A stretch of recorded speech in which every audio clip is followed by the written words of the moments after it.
በጣም ያሳዝናል። እንግዲህ ሴት ልጅ በዚህ መልኩ ስታለቅስ፣ በዚህ መልኩ አንገቷን ስትደፋ እንግዲህ ለትዳር ፈላጊዎች ወይንም ትዳርን ለሚመኙ ሰዎች ምን አይነት ትምህርት እያስተላለፋቸው እንደሆነ አይገባኝም።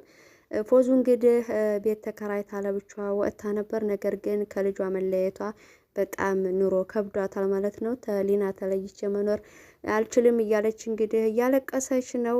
ነገር ግን ልጅሽ ካንቺ መቼም ልትለያት አይቻልም። በህግም ሆነ በሸሪአው 7 ዓመት ያልሞላት ልጅ ከእናቷ ተነጥላ መኖር ስለማይቻል ልጅሽን መቀበል ትችያለሽ፣ መብትሽ ነው። ነገር ግን እንደው ለድራማ ብላችሁ ከሆነ በዚህን ያክል እናንተስ የምታለቅሱት እንበው ከየት እየመጣላችሁ ነው? እንደገናስ ደግሞ ኦዲየንስን የምታስጨንቁት። የኔ እኮ የመዳም ቅመም የምታለቅስ ትኖራለች። እኔ ዛሬ አላለቀስኩም። ምክንያቱም ያላለቀስኩበት ምን መሰላችሁ?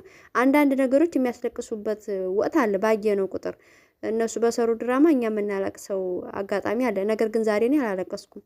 ምክንያቱም እኔ ዩቲዩበሮች በደንብ እያጠራጠሩኝ ነው። በደንብ በቃ ድራማ ስለሆነ በእኛ ላይ እየቀለዱ ስለሆነ በቃ ግድ አልወድ መቋቋም አለብን። እኛ የመዳም ቅመሞች እናቸዋለን፣ ግን ማልቀስ የለብንም። እኔ ያሳዝነኝ የአህሙ የዋህነት። እንደ ሴት አለቀሰ እኮ ምስኪን። አሁን አንተ እንደው አልገባህም ድራማው አህሙ። እንደው ከቻልክ እነኝህን ሰዎች አስማማ። ካልቻልክ ግን ብዙ ኦዲየንስ ኮሜንት ሲጽፍ አይቼዋለሁኝና ራስህን ከዚህ ነገር ብታገል። ድራማ ነው፣ እነሱ ተለያይተው አይለያዩም፣ የሆነ ነገር ካፍህ እንዳይወጣ እያሉ ነው። እሱ ግን አይወጣውም። አህሙ ስነ ስርዓት ያለው ልጅ ነው። እነሱን ለማስማማት ነው አሁንም ወደ እነሱ ህይወት የገባው እንጂ ሊያለያየ አይደለም እላለሁኝ ሀባይቦቼ። አሰላሙ አለይኩም ወራህመቱላሂ ወበረካቱሁ። ውድና የተወደዳችሁ የቻናል ቤተሰቦች እንዴት ናችሁ? ከኔ ጋር ያለው አልሐምዱሊላህ። እንዲሁም ክርስቲያን ወገኖቼ ሰላም ጤና ይስጥልኝ ብያለሁ። ሁላችሁም በያላችሁበት አላህ ይጠብቃችሁ። ለቻናል አዲስ የሆናችሁ ሰብስክራይብ ያደረጋችሁ ቤተሰብ ሁኑ። እንዲሁም ነባሮቹ ላይክ ሼር እያደረጋችሁ ኮሜንቱን አሸብርቁት። ፕሊስ ፕሊስ፣ የሁልጊዜ ልመኔ ላይክ ነው። ላይክ አድርጉልኝ ቪዲዮውን ስታዩ ማለት ነው። ዛሬ እንግዲህ በጣም ያሳዝናል። እንደው ትዳርን ለሚፈልጉ፣ ትዳርን በጉጉት ለሚጠብቁት፣ ትዳርን በቃ ህይወትን ለሚጓጉት ሰዎች እናንተ ሚዲያ ላይ ያላችሁ ሰዎች ምን አይነት ትምህርት እያስተላለፋችሁ እንደሆነ በጣም እየከበደን መጥቷል።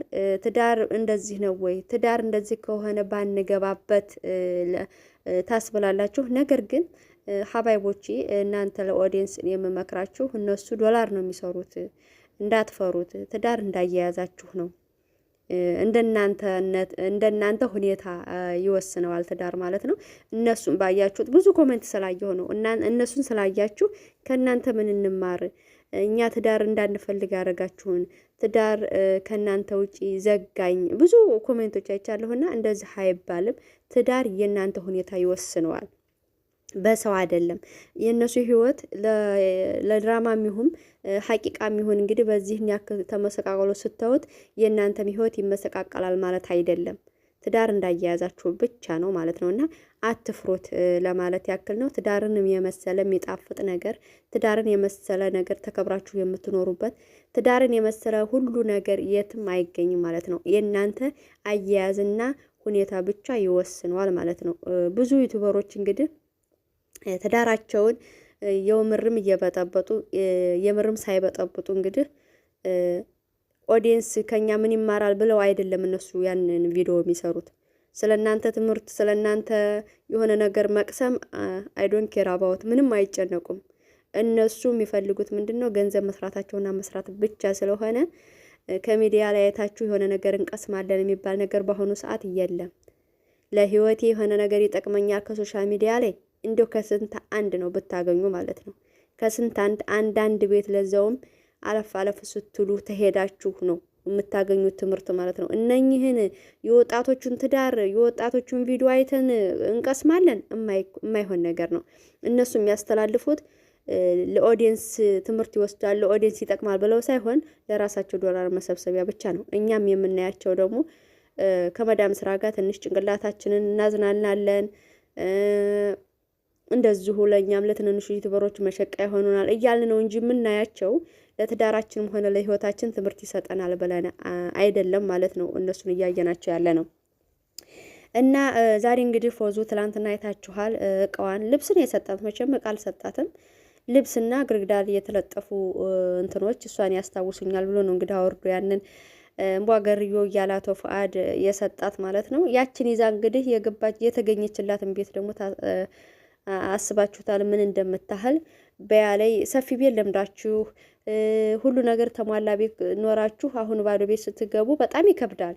ለዛም ይመስለኛል የደበራትና አህሙም ያንን የበፊት ህይወቷን ስለሚያውቅ እዛ ሲያስገባት እሱም ራሱ ጨነቀውና እንግዲህ እንደ ሴት ልጅ አለቀሰ ማለት ነው። አህሙ እኮ የዋህ ነው ሀቂቃ ማለት ነው።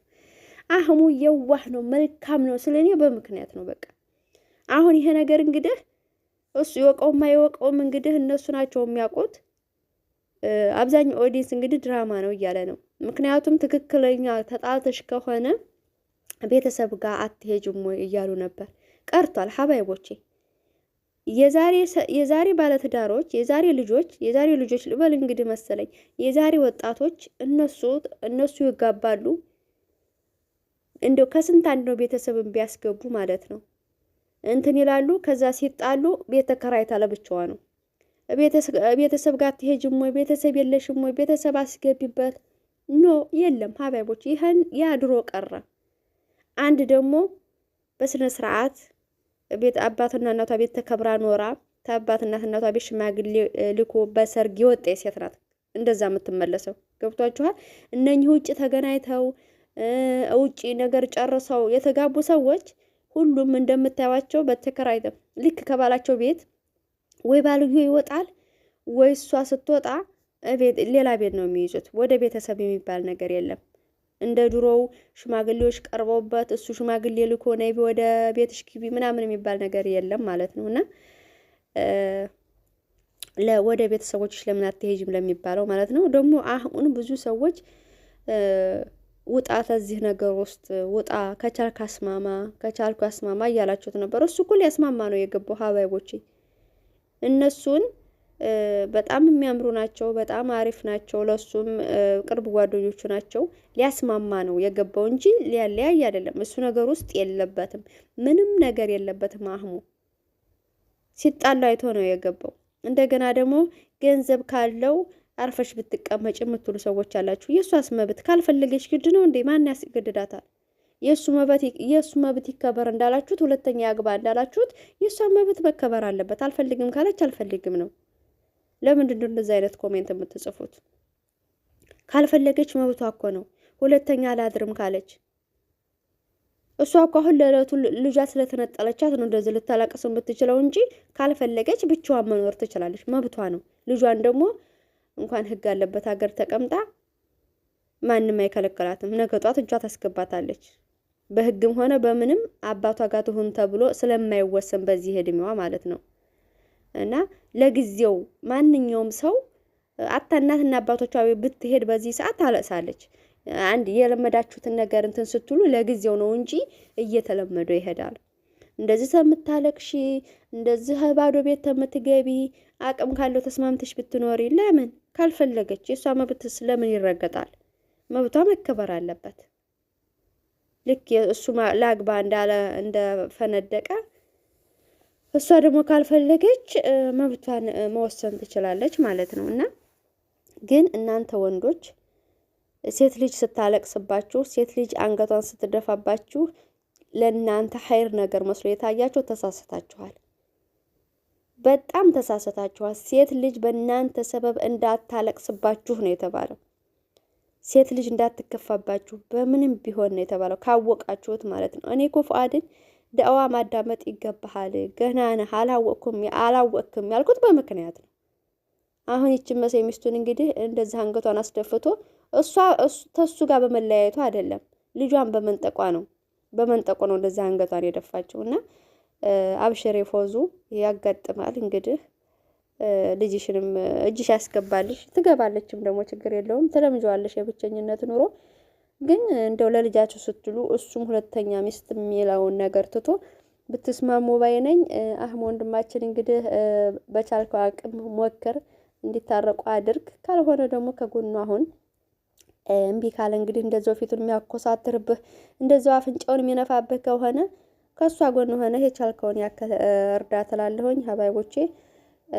እናንተም ኦዲየንሶች እንግዲህ በርች እያላችኋት ነው። አላህ ያበርታት። ልጇም እንግዲህ እጇ እንደምትገባላት እርግጠኛ ነኝ። ምክንያቱም ልጅቱ ገና ህፃን ስለሆነች ከእናቷ ተለይታ ትኑር የሚል ህግም የለ ምንም የለ ማለት ነው። ግን 2018 እኮ የሴቶች ነበር። ፎዝዬ ለምን ታለቅሻለሽ?